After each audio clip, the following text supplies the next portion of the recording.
Hello everyone, this is the Welsh lad with my Manchester United squad builder thing here. Now the thing is, after the international break there's been plenty of injuries and down in forms. For example, Rooney unfortunately has been lacking form recently, and of course Schweinsteiger is obviously injured, so this is what my predicted Manchester United lineup would be within the next month, because obviously we've got a hard October coming up with Everton and Manchester City, and of course Middlesbrough and CSK and Moscow in the Champions League and League Cup as well. So along with this, I hope this will be a good formation. The formation may look like a 4-1-4-1 on the screen, but it's actually for me a 4-1-2-3.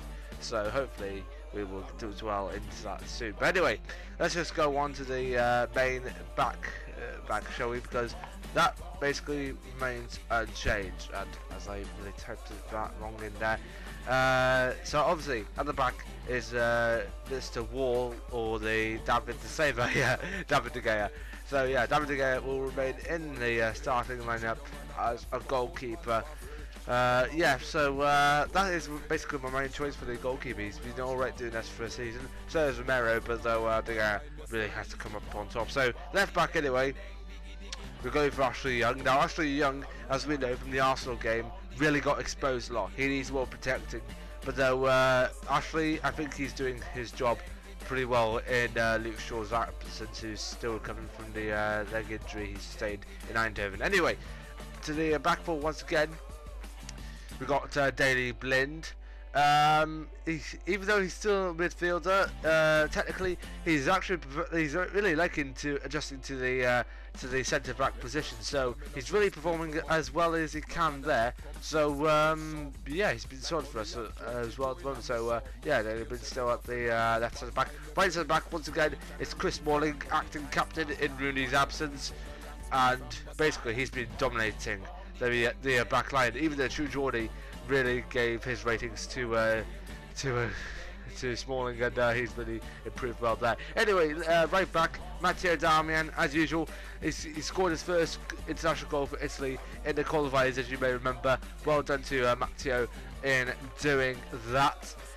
Real achievement for Matteo. Moving on to the main switches now. Morgan Schneiderlin in for Michael Carrick. Now this is a huge one, because Morgan Schneiderlin, when he was playing at Southampton, really played really well as a lone centre defensive midfielder. So I think he should do well in this formation. We'll have to find out soon. Anyway, to the left centre mid, or the left left attacking mid, is Marouane Fellaini. I know why you're thinking, why put Marouane Fellaini as an attacking midfielder rather than just a normal midfielder or a defensive midfielder.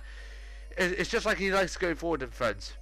He said himself that he likes to play a striker, but though he really is a midfielder at heart, so I put him in there. Another man who I'm putting him much more forward in the park is Mr. Juan Mata. If I could just get him up on the screen.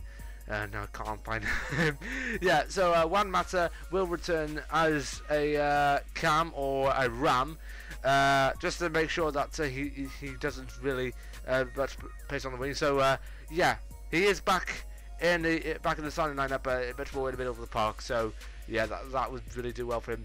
In his place as a right midfielder, we have seen it. Antonio Valencia is returning back to his normal position as a right midfielder or right wing. So Antonio Valencia, right there, as you can see, he has abolished Argentina in the World Cup qualifiers against them, and may as well put which that match also put Aguero out of action as well. So yeah, that really didn't go well for him. So Antonio Valencia, with this, I really think he should go into the right midfield right now, rather than just being a backup for Darmian. Moving into the left midfield or left wing is of course Memphis. Now Memphis has had a right rollicking off Ryan Giggs for his playboy lifestyle.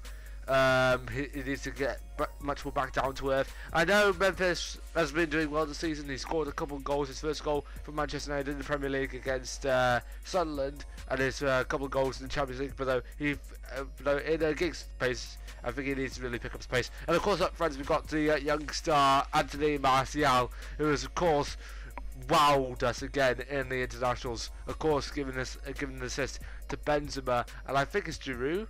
I think, or Griezmann, I have no idea. But though he has been absolutely stunning on international duty as well as here in club. So we wish him much more the best. Now moving on to the subs. Sergio Romero remains in the subs. I'm really hoping it could be Sam Johnson or Victor Valdez, but Victor Valdez really has been left out, and Sam Johnson, I think he still needs a little bit more time in the move. So Sergio Romero is coming up. Still remains just a sub.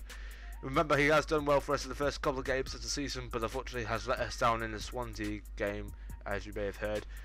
Moving on to the first of the young guys, Mr.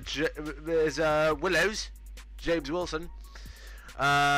He still needs to get his first start this season, but though I think he's really trying to show as much as he can as a Manchester United player. He was featured to go out on loan, but though we decided to keep him at here. So yeah, James Wilson raised in the lineup as a sub. Also still remaining as a sub as well is Phil Jones, coming back from thrombosis, as you already know, which is a blood clot of the bone marrow, I think. But anyway, he has come back and really tried to do well as he can. And Louis van Gaal also said that Louis van Gaal is unlike other managers. It's like, don't send them players out on international duty because their fears of being injury. But Phil Jones, like, go on, send him out. It gives him a little bit of time to get up his fitness. So yeah, bold move from Louis van Gaal. What not move from Louis van Gaal is to keep out Marcus Rojo. Now these two need to make up. Of course, they had a huge spat recently, but though I think they need to get some make up now, because Marcus Rojo is a good player, and I really miss having a player of his status right there. So Marcus Rojo really needs to come back into the subs as he can. Let's move on to another guy, shall we? If we could just find him on here. Yeah, Michael Carrick. Yeah, he has really been missing out on much of the action recently. So yeah, Michael Carrick back on the subs bench. But though, should we start playing a bit more, because he has let us down a bit in the Champions League qualifiers against Club Brugge. He's letting in an own goal. He's been really out of touch. But though he is still remains on the subs, so it's alright for him. Another man is also on subs benches, Ander Herrera. I'm still I may have made a mistake of picking Juan Mata over Ander Herrera, because even though Ander Herrera has been one of our star men last season, I think he's really fallen a bit. So, well, what do you think? Should I start Herrera instead of Juan Mata, or do you want me to keep Mata in his starting position? Let's find out soon. And another man, of course, on the bench, of course, scoring his first official goal for Manchester United in the League Cup is Mr. Andreas Pereira. Now, the thing is, the question is, if we do bring Andreas Pereira into the team, where should we put him? Because there's lots of places to put him. I mean, we could put him for Marwan Fellaini for his pace, Juan Mata for his skill, or even on the wings. Could we place him in for Valencia or Memphis? We'll let you decide. But though, yeah, that is my predicted Manchester United lineup for the overcoming months, which is of course hard October, because of course we got Everton first, then of course we got CSKA Moscow, the Manchester derby against City, and then of course Middlesbrough and Crystal Palace at the end of the month in the League Cup and Premier League. But yeah, that has been good. This has been a Welsh Lad. Thank you very much for watching. Don't forget to like this video, subscribe if you're new around here, check out my Twitter down below and follow me, and I will see you soon. Ta-da!